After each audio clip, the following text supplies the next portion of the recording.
ఈరోజు కాంగ్రెస్ ప్రభుత్వంలో మళ్ళీ ఏమంటారు ప్రతిపక్షాలకు సంబంధించి లేకపోతే ఎవరన్నా ప్రభుత్వాన్ని ప్రశ్నించిన వాళ్ళపై దాడులైతే జరుగుతా ఉన్నాయి. ఈ నేపథ్యంలో కొంతమంది ఇక్కడ అచ్చంపేట నియోజకవర్గానికి సంబంధించినటువంటి యువ నాయకులు ఇక్కడ ఉన్నారు. వాళ్ళని అడిగి తెలుసుకుందాం.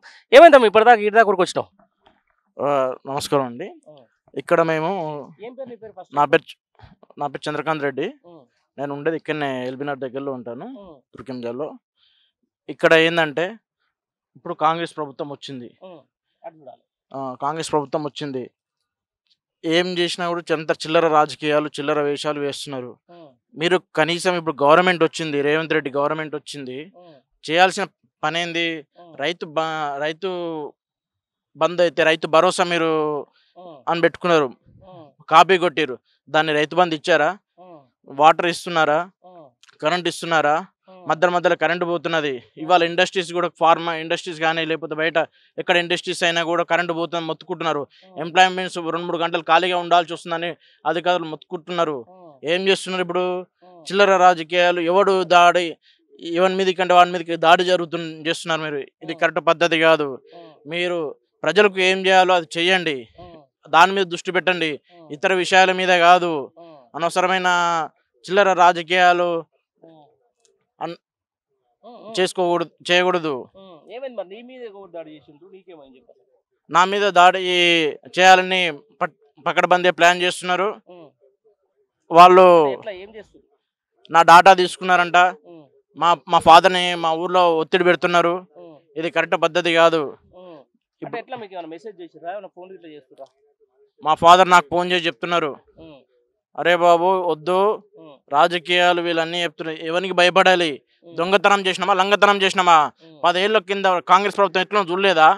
నీళ్లు లేక ఏమి లేక కరెంటు లేక ఎంత గోసపడ్డామో తెలియదా? తెలంగాణ కోసం 2-3 ఏళ్ళు నేను ర్యాలీలు చేసినాను. ఇప్పుడు మీరు తెలంగాణ తీసుకురావడం ఒక గొప్ప అయితే కేసీఆర్ గారు, దాన్ని అద్భుతంగా మౌన్నతంగా తీర్చిదిద్దడంలో గొప్ప మన కేసీఆర్ గారు. అలాంటి కేసీఆర్ గారిని మనము చేతులారా ప్రజలారా మీరు ఎప్పుడైనా గమనించాలి. ఇప్పుడు మనం చైతన్యం కాకపోతే ఫ్యూచర్లో మనం చాలా గోసపడాల్సి వస్తుంది. దయచేసి ఎప్పుడైనా సరే ఇప్పుడు ఎంపీ ఎలక్షన్స్లో 17 సీట్లు ఎక్కడి కూడా తగ్గకుండా మనం ముందుకెళ్ళాలి. ఎందుకంటే రేపన్నాడు 17 మన ఎలక్షన్స్, ఎంపీ ఎలక్షన్స్ తర్వాత మన కుక్కను చూసినట్టు చూస్తారు రేపు కాంగ్రెస్ గవర్నమెంట్. ఎన్నో ఇబ్బందులు పడాల్సి వస్తుంది. కాబట్టి ఎంపీ ఎలక్షన్స్లో మనం తప్పకుండా ప్రతి నియోజకవర్గంలో ప్రతి పార్లమెంట్ ఎలక్షన్స్ మనం పక్కా గెలవాలని మనస్ఫూర్తిగా నేను కోరుకుంటున్నాను. ఎందుకు మరి నీ మీద అంత కక్ష ఇప్పుడు కాంగ్రెస్ వాళ్ళకు? నా మీద కక్ష అంటే ఇప్పుడు నేను ఫేస్బుక్ ఉందండి. ఇప్పుడు 10 ఏళ్ళ కింద ఆ గోస చూసినా మా ఊర్లో ఉండి తాగనీకి నీళ్లు కానీ ఎంతో బాధలు, ఎన్నో కష్టాలు చూసినాం కదా. ఇవాళ కొంతమంది రాజకీయ నాయకులు వాళ్ళు సొంతం ఒక పెట్టుబడులు, వాళ్ళు సొంత బిజినెస్ల కోసం పార్టీ మారి ఇతరుల మీద ఒత్తిడి తెచ్చి, మా ఫాదర్ మీద ఒత్తిడి తెచ్చి చిల్లర రాజకీయాలు చేస్తున్నారు.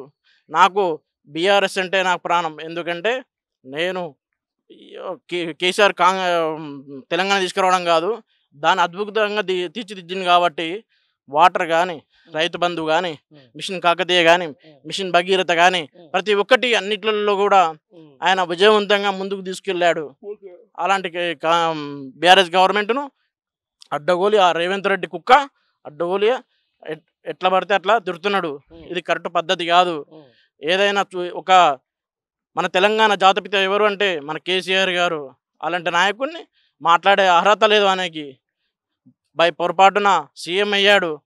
ఏదో కొంతమంది 2-3 ఎమ్మెల్యేలు ఏదో వాళ్ళ నియోజకవర్గంలో వ్యతిరేకత ఉండడం వల్ల కేసీఆర్ గారు సీఎం కాలేకపోయారు మళ్ళీ. కానీ కాకపోతే అసలు వాస్తవాలు ఏంటంటే జనాల్లో ఇప్పటికీ ఊర్లలో కూడా అరే మనము చేతులార తల్లి లాంటి పార్టీని ఎందుకు వదులుకున్నాము, ఈ విధంగా కరెక్ట్ పద్ధతి కాదే. చాలా మంది మొత్తుకుంటారు. నాకు కూడా ఎంతోమంది ఫోన్లు చేశారు. ఇది